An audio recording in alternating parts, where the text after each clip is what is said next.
Manchester United are about to sign Christian Eriksen with full verbal agreement being in place. Story was broken yesterday by David Ornstein that I saw first, at least. Anyway, he's got a contract until June 2025, pending a medical and all of the signatures and everything else being sorted out for that one. Now, why have United signed Christian Eriksen? We're going to try and cover that. We're going to look at how we tactically incorporate him, what he's going to bring to the squad. The first thing that I'm thinking of from signing Christian Eriksen, at least in the positive aspect, is someone who can take a corner. I haven't seen one of them in a long time. Now, there's a lot more to discuss, but we'll get into that in just a second. So let's have a look at what he's all about then. So he gives depth, he brings quality, undoubted quality, and versatility in midfield.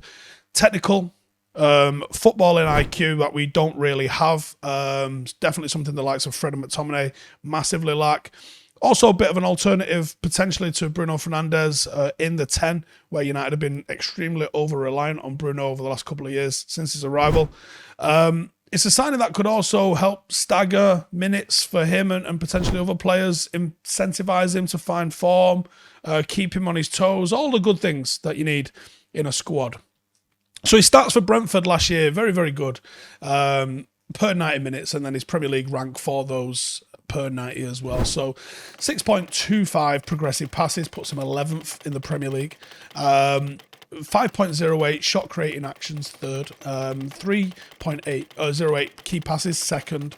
0.67 goal creating actions, seventh. 10th in terms of assists, which is 0.38 per 90, and then 0.35 expected assists, which was actually fourth. So very, very impressive set of data for a short amount of time that he was with Brentford in the Premier League last season. He was a revelation for them. He was a real good player for them, transformative kind of player for them. And there was a reason why they was looking to try and retain him coming into this season. Now, tactically, how do United incorporate Christian Eriksen into the side? We've covered this tons of times. We're fully expecting a 4-2-3-1 from United that looks like a 4-3-3 in practice, because the wingers are a lot higher in their starting position than the advanced midfielder, who does tend to sit a lot deeper. The central attacking midfielder in that three is far more likely to join the attack and maintain a higher position, being anywhere near the pivot in front of the defence, and it's more likely to be a deeper starting position than an out-and-out number 10, or certainly where you've seen Bruno picking it up for United in recent years. Now, Bruno Fernandes is first in line to play in that position. I don't think that's changed with the arrival of Christian Eriksen, but he could face competition as he had a bit of a slump towards the back end of last season. Wasn't on his own. But he saw a reduction, not just goals and assists, but also his passing metrics, a decline in both accuracy and passes completed per 90, passes into the final third per 90, passes into the 18-yard box, and expected assists per 90. So there was a slump, not just eyeball test, but there was a metric slump that we saw Bruno Fernandes endure towards the back end of last season. He's also guilty of being caught far too high upfield, which doesn't really suit Ten Hag's system, and that he requires a bit more from his attacking midfielders, particularly when out of possession. The number 10 is required to drop back a lot deeper, allowing the double pivot to support wider by pressing and be able to move across earlier. Eriksen might be more disciplined in that aspect, and that might be one of the reasons why we brought him in. He's known for having a bit of an engine. He's got the experience of playing deeper in midfield, where he operated really well for Brentford last season. There's a massive sort of elephant in the room here in terms of we're looking at a bit of a duopoly here of Eriksen and Bruno. But what does this mean for Donny van de Beek? Donny van de Beek, almost a forgotten man at Manchester United. His old boss comes in. You're thinking, right, is he going to rejuvenate him? Are we looking at him being a starter under Ten Hag? For me, I think he was probably going to be the backup to Bruno in the 10, possibly another option as an 8. But the more I'm looking at this, I'm thinking, looking at the talk of Lisandro Martinez potentially being a signing. We've brought Timber in. If Martinez is coming in, are we looking at being a very, very possession progressive sort of team? Who's going to be reliant on winning the ball back? Even if Frankie de Jong comes in, a lot of you guys think he's going to play in the 6. I don't think he will necessarily play in the 6. He plays deeper than we've seen him at Barcelona, but it's still a progressive player. I don't think De Jong and, say, an Eriksen, with Bruno ahead of them, is physically strong enough as a midfield. I think it needs a lot more grit about it to operate in the Premier League. A lot more grit. But is that what he's trying to set up here? And does he maybe think, do you know what? I think Donny could do a job as an advanced playmaker. We've got Christian Eriksen in there as an advanced playmaker. We keep Bruno high. We have him as the number 10, but we have De Jong and one of Eriksen or Donny van de Beek. Ten Hag has frequently staggered the deep midfielders. He pushes one higher.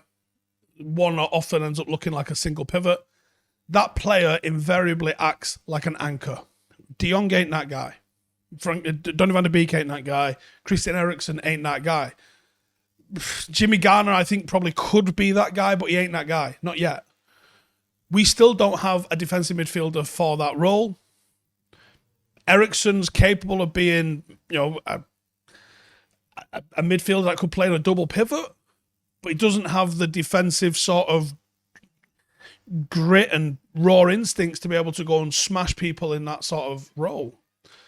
The left central midfielder in that system's a lot more progressive and box to box. Usually the midfielder that's got a little bit of class, a little bit of poise in possession, and that does fit Christian Eriksen. But usually there's someone that's going to sit and screen and cover and allow those progressive ball players to get up the pitch and to make things happen. Eriksen obviously being one of the finest set piece takers in European football, not going to be a bad thing to have in the squad.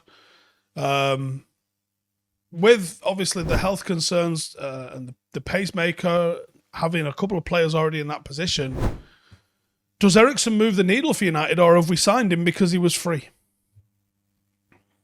I think he'll probably have more good games than bad in a United shirt. I don't know if he'll be frequent player. I don't know if he'll play every single game, every single week.